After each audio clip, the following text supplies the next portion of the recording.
You know what? I miss these kind of films that bring an all-star cast together for a rom-com, and regardless of whether it looks good or bad, you're there to see them on screen. I would say keep bringing these kind of rom-coms to theaters because they're quite fun.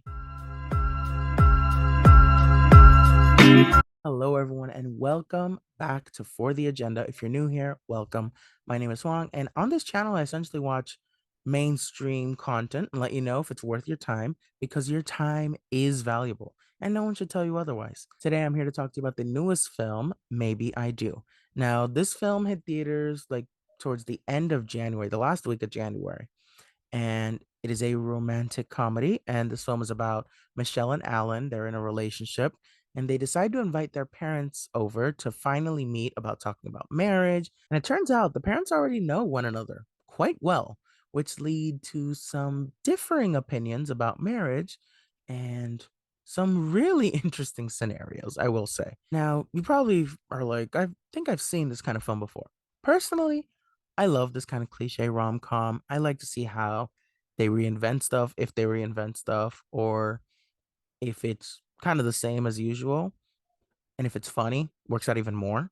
Now, this comes from the creator of Boy Meets World, one of my all-time favorite shows, and Girl Meets World. Now, of course, in this film, you see that there are some love triangles, and the love triangles here have a similar vibe to Crazy Stupid Love in terms of setting up the dominoes and the way they're knocked down, and how the audience finds out about these situations. If you've seen the trailer, you know what situations I'm talking about. But in case you haven't, I want to save you a little bit of the mystery. This film was originally a stage play, and that's exactly how it feels.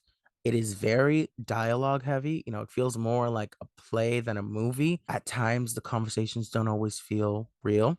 Some of the lines just ran on and felt more like philosophical quotes than it actually was a dialogue, a scene between two people. And because of that, some lines don't have the impact that they could have had, which is a shame because I see what the writer was going for. And I'm just like, if you would maybe cut it a little bit, make it a little more direct, I think it could have worked out better. Now, having six main characters isn't a problem in a play, but in a movie, you'd normally have, some supporting characters, which could have helped with the hijinks. However, given how this film goes down, it does work.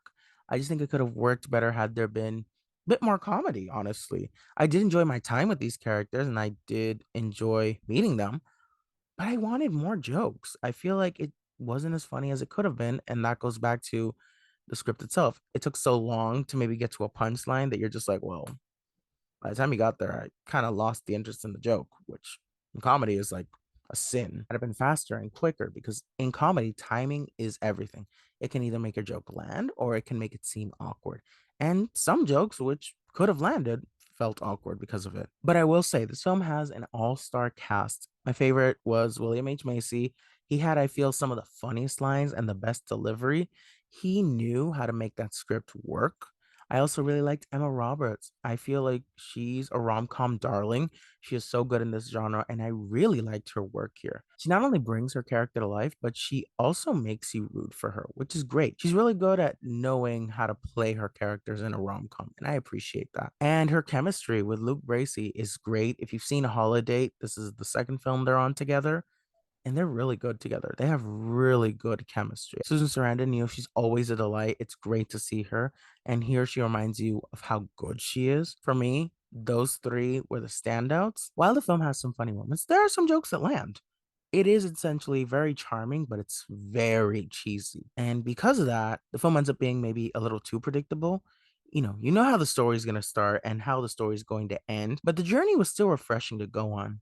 However, there are two loose ends in this film that I kind of wish they tied up, one of which could have been used in a very comedic sense, and it felt like a missed opportunity, but it's fine. It's like a 90-minute movie and, ran pretty well. It's a film I feel a lot of people will appreciate, maybe more than they might love it, because you can enjoy yourself. You can. It has a great concept, and the film itself, it's cute, it's entertaining, and I think seeing this with a crowd who is into it will help the experience. In this film, there is heartbreak, there is love, there is humor, and there's the question of time. You don't know if all relationships are meant to last. And if they fall apart, can they be repaired, or do you have to move on? And if you do have to move on, how do you move on with the time you have left? What do you want to do afterwards? These are kind of themes we have seen in other rom-coms, but here it does kind of work in the context of the story between these three couples. So I did appreciate that. Had the writing been punched up a little more and had a little more comedy, I feel the movie really would have resonated with more people. Honestly, this is a good matinee for couples on Valentine's Day, especially those who are fans of any of these actors. Or even after Valentine's Day, I could see people maybe seeing this down the line. It is playing in theaters right now, so if it's near you and you want to see this, I would say go as soon as possible because it does not have a long shelf life in theaters, unfortunately. If you miss it in theaters, I would maybe tell you watch it down the line if this interests you as a rental on video on demand or on a streaming service because it'll still make for a nice time. I will say I did have a nice time. I am glad we get a rom-com like this in theaters. It wasn't a home run, but hopefully studios make more rom-coms with ensemble casts like this. And it's also great for screenwriters. They pick apart films and when they're watching them, they go, you know what? Maybe I would have done this instead. And a film like this allows the screenwriters to go, you know what? My jokes have to be a little bit more funny if I'm going to write a rom com like this. Or if I want to explore a subject like this, here's how I would approach it differently.